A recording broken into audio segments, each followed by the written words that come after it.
They say love is a sanctuary. I found out it's a fingerprint, the irrefutable evidence of who you once were. Lysander spent his entire life building an empire of glass. I spent 5 years holding on to the single stone that would shatter it. He dragged me out of his promotion party and called me a disgrace. I showed him what structural disgrace truly looks like. They teach that a professional license is a privilege. I proved to him it was a liability, and I collected on the full amount with a single PDF. The setting was exactly what Lysander, my son, had always aspired to, the 23rd floor of the Heron Tower in London, overlooking a bruised city on a late November night. It was his celebration, a reception marking his elevation to principal at Sterling and Hawthorne, a financial consulting firm that dealt in figures so vast they felt abstract, mythical. The air was thick with the scent of expensive canapes and even more expensive self-regard. Everyone present, the associates in their bespoke Savile Row suits, the women with their diamond-hard smiles, represented the world he had fought tooth and nail and sometimes dirty to enter. I wore a dress I hadn't touched in 5 years, midnight blue silk, a quiet wealth that whispered instead of shouting. I was there because it was required, the matriarchal ornament meant to show Lysander's colleagues that he was properly anchored, properly validated. I had done my duty, smiling vaguely, answering insipid questions about his childhood triumphs with appropriate, curated anecdotes. I had congratulated him, watching him preen under the attention of Mr. Alistair Thorne, the firm's managing director, a man whose face bore the perpetual frown of someone constantly calculating loss. I had stepped away to take a private call. It wasn't urgent, just Aurelia, my sister, who tends to treat every minor inconvenience as a crisis. I had lowered my voice, turning slightly away from the room, cupping the phone near the heavy, sweeping curtain that framed the city lights. "No, Aurelia. The notary just needs the final signature. I'll send the courier first thing tomorrow morning," I murmured into the receiver, keeping my tone perfectly measured. It was a dry, brief, professional conversation. But Lysander had seen me. He had finished his power handshake with a major investor, his face flushed with triumph, and perhaps one too many glasses of the vintage champagne he couldn't yet afford. He strode toward me, his silhouette sharp against the dazzling window lights. He didn't speak the way a son speaks to his mother. He spoke the way a CEO speaks to an obstruction. "Mother, what are you doing?"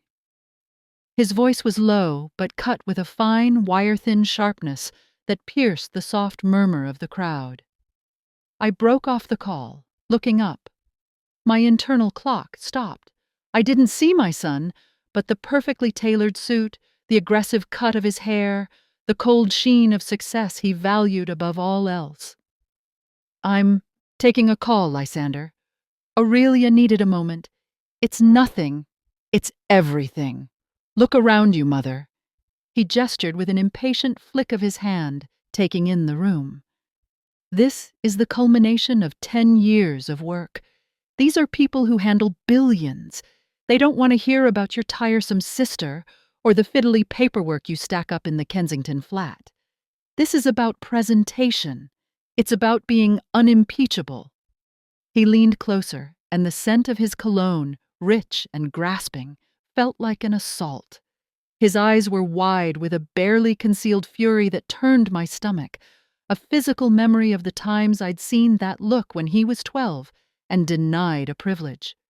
"You're standing here talking about signatures when I'm about to close a 7-figure deal with Thorne. You're distracting me. You are a disgrace, Mother. Now just leave. Go sit down, or better yet, go home. I'll call you when I'm done being judged by my firm because of your outdated presence." A disgrace. The word hung in the air, but only for my ears. It wasn't the loudness that hurt, it was the surgical precision of the contempt. The easy, almost dismissive way he had rejected not just my presence, but my entire life, my efforts, my sacrifices, as nothing more than a stumbling block to his flawless image. He had calculated the minimum necessary brutality to make me leave without causing a scene, and he executed it faultlessly. I put the phone down. Aurelia was silent on the other end, listening. I knew she was, but I didn't care. I didn't argue. I didn't cry. I didn't raise my voice. I simply fixed my gaze on his face. That beautiful, arrogant face that once looked at me with such simple, uncomplicated love, and I offered him a single, tiny, almost imperceptible smile. It was the smile of a woman who has just realized she has been freed from a very heavy, very expensive burden. "Very well, Lysander," I said, my voice barely audible above the jazz trio in the corner. "Unimpeachability. I understand." I turned, walked past Mr. Thorne, who gave me a curious, fleeting look, retrieved my cashmere wrap from the coat check attendant, and left the Heron Tower. The cold, damp London air was a relief against my burning cheeks, but there were no tears. Tears are for mistakes. This was not one. This was clarity. You know, I really thought he loved me, not just the abstract biological version of love, but the one built on mutual respect and shared history. I spent the 25 years since his birth ensuring his path was smooth, that the world's rough edges never marred him. I funded his education, every expensive private school, every elite tutor, every penny of the exorbitant law school fees. I managed the estate left by his father, my late husband, ensuring Lysander had access to capital without having to beg for it. He saw none of it as sacrifice. He saw it as the bare minimum required of his support staff. I got into the black taxi, the cool leather against my skin. The driver asked, "Rough night, madam?" I leaned back, watching the hazy orange glow of the streetlights streak the glass. "No," I said calmly. It was the quietest night of my life. Back at the flat, my flat, the one he deemed outdated, I didn't immediately go to bed. I didn't pour myself a drink of the single malt whiskey Lysander so often scorned. I walked straight to the small steel safe hidden behind the Victorian skirting board in the library. The safe contained only 3 items: my late husband's wedding ring, the original deed to the country house, which Lysander was currently trying to coerce me into selling, and a heavy, sealed manila envelope. I took out the envelope. The paper was stiff, slightly yellowed, secured with a wax seal I had, until tonight, never broken. The envelope was labeled simply, Lysander Vive, 2018. Professional Compliance File. I walked to my desk, the massive dark mahogany surface that Lysander always joked was only fit for drafting wills and memoirs. I sat down, my silk dress whispering against the leather chair, and picked up a silver letter opener. I sliced the seal with one slow, deliberate movement. Inside was a single original document, a sworn affidavit signed by Lysander 5 years ago, attesting that he had personally attended all mandatory professional ethics courses required for his chartered senior compliance officer designation, which was his gateway into this world of high finance. Attached to it was the damning evidence, a single, simple travel receipt showing he was in Singapore, not London, on the precise date of the final, mandatory in-person examination on professional conduct. He hadn't attended. He had paid someone, an old classmate, as I had later found out through quiet means, to sign the attendance sheet, and then he had sworn, under penalty of perjury, that he had fulfilled the requirement. The man he paid was now a ghost, but the travel receipt was irrefutable. It was a digital copy I had insisted be sent to me as secondary proof of travel for an unrelated tax matter, a simple bureaucratic detail I had forgotten about until years later, when my suspicion over his too smooth certification process finally pushed me to cross-reference the dates. When I found it, that tiny, fatal crack in his perfect foundation, I had been terrified. I hadn't shown it to anyone. I had protected it, believing all ambitious young men made one careless, catastrophic mistake on the path to success. I kept it safe, telling myself it was a firewall, a secret insurance policy should he ever need pulling back from the edge of true disaster. I hadn't kept it for vengeance.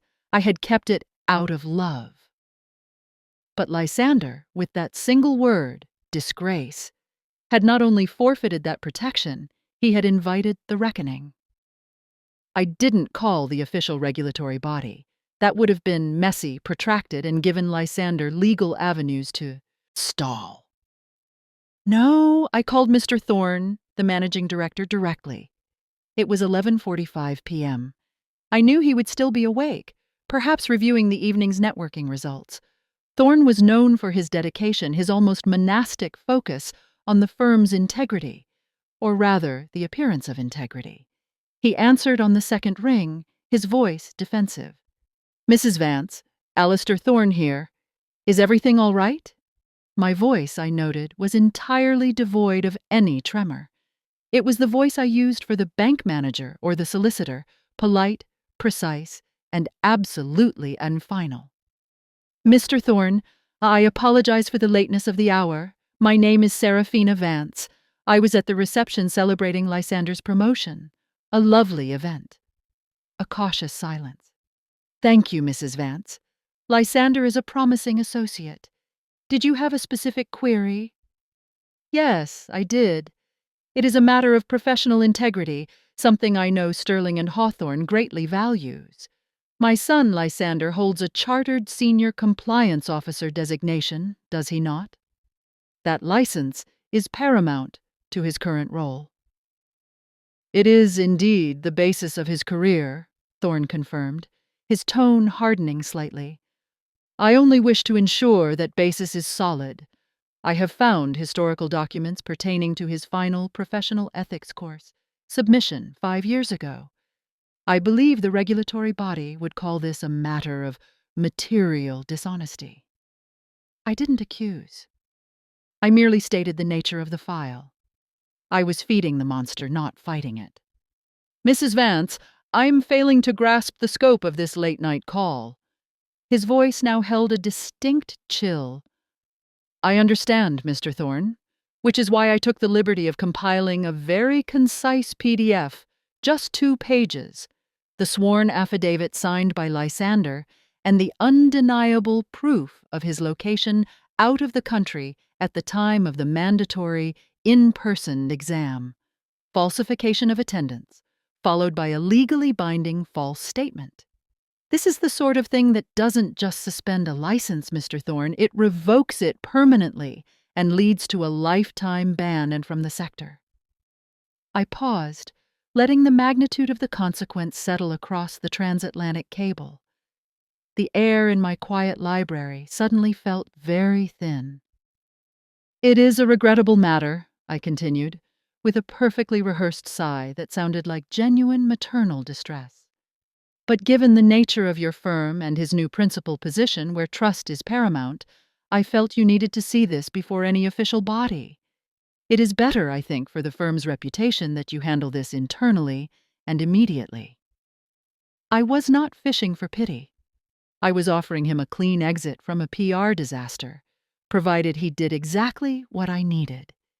He needed to fire Lysander, not for insolence, but for a capital professional crime. Thorne's response was immediate, hard, and utterly professional. "Send the file, Mrs. Vance, to my private email now. I expect an apology for this disruption. But send the file." I sent the PDF. It was a file meticulously crafted, a perfect scan of the perjury, a perfect scan of the travel receipt, notarized by a solicitor I trusted, and a brief cover note that contained only 3 lines. Proof of material dishonesty. Lysander Vance, professional compliance file. The next morning, I didn't wait for news. I spent the morning as usual, watering the orchids, reading the Financial Times, though I skipped the market reports, focusing instead on the culture section, and waiting, not with anxiety, but with the quiet, still focus of a glacier. The call came at 10:17 a.m. It wasn't Lysander. It was Thorne. "Mrs. Vance, I have reviewed the document. It is, as you said, regrettable. The evidence is incontestable. We have terminated Mr. Vance's employment, effective immediately, for gross professional misconduct and breach of trust. The regulatory body has been informed, and as you correctly surmised, his license has been permanently revoked.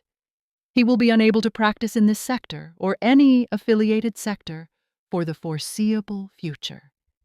We thank you for bringing this to our attention. Goodbye, Mrs. Vance." I hung up the phone. Just under 24 hours. A giddy wave of cold washed over me. It wasn't triumph.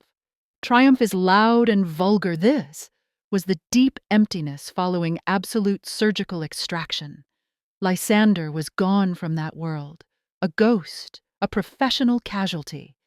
I hadn't just ended his job, I had ended his life's ambition, the core of his identity. I still hadn't heard from Lysander himself. He was dealing with the fallout, the stunned silence, the logistical nightmare of clearing out his prestigious office. At 1:30 p.m., my doorbell rang. I opened it. Lysander stood on the threshold. He looked different, crumpled. The bespoke suit was still there, but now it looked like a costume. His hair was messy. The fierce arrogance of the night before had been replaced by a raw, exposed disbelief. "They fired me," he stated, his voice flat, as if reciting a theorem. Thorne said material dishonesty. He said someone sent him a file, the compliance file, the Singapore trip. Mother, tell me you had nothing to do with this." He was looking at me, really looking, perhaps for the first time in years. He saw the expensive silk dress, the controlled expression, the hand I kept resting on the doorframe, steady and calm. I didn't invite him in. I simply stood there blocking entry. "I know all about that file, Lysander," I said, my voice low and almost gentle. "I'm the one who sent it. I had the original receipt, you see. I kept it safe. I protected you from yourself, just in case." The disbelief curdled into horror, then into absolute incandescent rage. "You? You ruined me! My license, my entire career. For what, Mother? For what? Because I asked you to sit down?" "No, Lysander." I shook my head slowly, the chignon not moving an inch. "Not because you asked me to sit down. That was merely the catalyst. I ruined you because last night you showed me exactly who you are. You looked at the woman who sacrificed her retirement savings to ensure you had that path, that chance, and you called her a disgrace. You treated me like a staff member who could be dismissed, a low-level distraction. That, Lysander, is not a mistake. It's a doctrine of contempt." I took a breath, letting the silent fury radiating off him wash over me, feeling nothing but a profound, cold peace. "That file," I continued, my voice dropping to a conspiratorial whisper, "the one I kept for 5 years? It was collateral. It was my payment for the unconditional love and trust I afforded you. When you proved that trust was entirely transactional, that my value lay only in my ability to be quiet, compliant, and unseen, I simply collected on my due. A single document proving your career was built on a lie of commission and a lie of omission." He took a step towards me, his hands clenching, and for one terrifying second, I thought he might strike me. But years of rigid professional control held him back. "You won't survive this, Mother," he spat, the words full of venom. "You'll be alone. Who will take care of you now? I'm all you have left." I laughed. It wasn't a pleasant sound, just a short, dry expulsion of air. "On the contrary, Lysander, last night you ensured I am finally, absolutely free. I spent 25 years chained to your ambition, living in the shadow of your potential. Now, I only have to take care of myself, and that is a very small, very manageable burden." I remembered watching him as a child building intricate block towers, always ensuring the lowest block was absolutely straight, even if it meant cheating the structure higher up. He always cared about the foundation he displayed, never the integrity of the whole. "And about that other matter," I added, my eyes holding his steel gaze. "The country house. You'll be relieved to know I've just instructed the notary to change the beneficiary. It won't be you. Enjoy the descent, Lysander. It's a very long way down from the 23rd floor." I closed the door, softly, elegantly, the sound of the latch clicking shut, feeling like the perfect punctuation of a final chapter. I didn't hear him rage on the other side. He knew it was futile. He knew he was already erased. I walked back into the library where the sun was now filtering through, illuminating the old mahogany dust motes dancing in the air. The smell of the paper, the scent of the manila envelope, lingered faintly. It was my truth. The truth of a mother who realized her role was not to love a man who despised her unconditionally, but to ensure that justice, in the coldest, most elegant form, was served. Turns out, loyalty has a price, and for Lysander, it was his entire future. If stories like this, of cold clarity and irreversible consequences, linger with you until the end, stay. There is always another secret waiting, another life quietly reshaped by a single final choice. Subscribe, and let's uncover them, one perfectly composed confession at a time.